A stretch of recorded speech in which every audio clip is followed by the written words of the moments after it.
You don't even want to touch that. Rico's like, move on. Nope. Roberto in his bag to start a Monday. Is he here? Yes. I know with Mike not being here, it's a fair question that Roberto might not have shown up to work. That's what I'm saying. Is he here? I didn't know if he... I was going to be doubly impressed because that means he did the work last week and left it here for us. So I was like, that means he's working ahead and he's actually, No, he probably finished it 5 minutes before he got ahead. Come what? on. Yeah, you're right. No. Hold on, David. I don't have my headphones. It's all right. You get set up there. I want to give you some love because, Kenny, what's the thing you hate when Rico says it? Oh, when he every day says, I'm ahead of my time? I think he's ahead of his time. Last Friday, he laid out an opinion that many people may have disagreed with. The women's Final Four is more entertaining than the men's. Yeah. And so far it's lived up to that billing. I mean, the men's game tonight has to be absolute fire. It has to be, I'm trying to think of the last time the championship game just had you on the edge of your seat. Villanova, North Carolina? Yeah. Villanova, North Carolina, where it looked like North Carolina won the game. And then Villanova came back and hit the shot. You need something like that. Well, I mean, we did just see a buzzer beater in the men's Final Four. So we did. But that game wasn't a great game. It was a great moment. It was that game was kind of, honestly, Florida Atlantic's going to sit back and say, how did we blow a double-digit lead? 14 points. But the final play, yes, I did like that. It was like, wow, because they didn't call timeout. They didn't get the point guards on the court. They had a bunch of big men, and I think Turner hits the shot. Boom, ball game. See you later. Yeah, it was Lamont Butler. He hits this big shot, this mid-range jumper, and they don't run any sets. They don't have any offense. They just said, let's let it all hang out and win the game. I've defended the men's tournament. I like the little guy. I like the chaos, even at this stage in the Final Four. I like the men's tournament this year. Having said that, Rico. You still sticking with that? I am. Man, chaos is great first weekend. Second weekend, maybe one or two. But by the final game, Rico, you need some villains. You're talking to a MAC guy. So I love that the Mountain West has a chance to win the title tonight. I'll defend the men's tournament. But even I got to acknowledge, the women's tournament has given us better stories. Yes. The women's tournament has heroes, villains, undefeated teams. A moment that people are still talking about from yesterday that we will get into. Right. Classy versus classless. Lost in there was the fact of the Iowa-South Carolina game when Caitlin Clark, everybody's favorite victim now, basically waves off the South Carolina guard saying, I don't even need to defend you. I loved it. She was sitting in the paint going, You can't shoot. I dare you to shoot. And just waved off. And she was right. Not only that, turned her back and went to go defend somebody else. The ultimate sign of disrespect, but I loved it. I love it. South Carolina was this juggernaut, and I know right now we're not talking women's basketball all day because we're losing people, but it was this juggernaut, hadn't lost.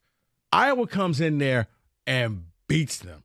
And you could see South Carolina and Dawn Staley was just stunned like nobody beats us. What just happened here? Again, perfect team, undefeated team. Root for them, root against them. Caitlin Clark, the women's version of Steph Curry. Right. Root for her, root against her. LSU, coached by Cruella DeVille. Yeah. Tell me she doesn't have 101 Dalmatians. Kim Mulkey looks like Cruella DeVille with the bedazzled jackets on top of it. That's a villain. So let me land this plane, as Mike likes to say. Men's or women's tournament, which has been better? And then we should float out the question about what you talked about. Caitlin Clark is the victim now, and poor Angel Reese was so classless. Can we put that to bed? For those who don't know, at the end of the game, Angel Reese for LSU, they had won the game. Angel walks up and does the John Cena, you can't see me, and then points to her ring finger like we just won this ring. And she goes right up and kind of follows along with Caitlin Clark. And Caitlin's just like, okay, you know what, whatever. And everybody was like, this is classless. You see all these people coming out, and it's like, whoa. This is one of those, as the kids would say, tell me you haven't watched women's college basketball this year in Iowa without telling me. One of the reasons why I like watching Caitlin Clark, and I used to try to put her on the board segment, because one, she shoots three-pointers like Steph Curry, and two, she talks a lot of trash, and I like that about her. I mean, because you see her, this is a skinny girl, like, nah, but she's deadly on the court. And just, I mean, she told somebody, she did the whole "you can't see me." Yep, she's doing the wave off. Told somebody, like, you know what, pointed to the scoreboard and said, "Shut up, you're down by 15." Saw that. That was against Louisville, the Elite Eight. Okay, yeah, I like seeing that. But so she took it. I haven't seen her come out and say anything because you know what happens? When you talk trash, sometimes you recognize, you know what, today ain't my day. I got to sit here and take it. But the outrage that I'm seeing is so from national people, like, guys, everything is not this national crisis. Everything is not life or death. Yes, he taunted her. Okay. I like that. Right. And if we're being honest, there's a lot of people who called Angel Reese classless that have also called sports soft. Yeah. Well, which is it? Because I think we liked Larry Bird talking trash and Michael Jordan talking trash. We love it when people mock Dame time and people give it and take it in the NBA. Jair Alexander on Justin Jefferson doing the gritty on him. Like, we love that, right? Right. We like when sports are competitive and fiery and it boils over and you want to beat the other side so bad so that not only you win, but you get to gloat a little bit. And that's what Angel Reese did. Angel Reese gloated after she won the national freaking championship. She gloated, and people were like, you should just be celebrating with your team. Stop. And people gloat. We've seen it happen. We've seen examples of that where you could have made the same argument. People should have been celebrating with their team, but instead they decided to go run someplace up through a tunnel instead of celebrating with their team. So you win, you do what you want to do. David, you knew this was coming. Throw the flag. No, you win, you do what you want to do. So you're allowed. If you win, you're allowed to skip up and down a tunnel and celebrate. That's what I would say. I mean, if that's what you choose to do, I can't tell you how to celebrate. Yes. Perfect example. Remember Jose Valverde when he was the closer here in Detroit? Yeah. And he would celebrate after the close, after he would finish the game out, he would do his little arrow or whatever he would do and celebrate it. We loved it as Detroit fans. I'm sure the opposer was like, I can't stand this. Well, you know what? You probably should have got a hit off of him, extended the game. David, it's once again, if you don't like it, beat me. Plain and simple.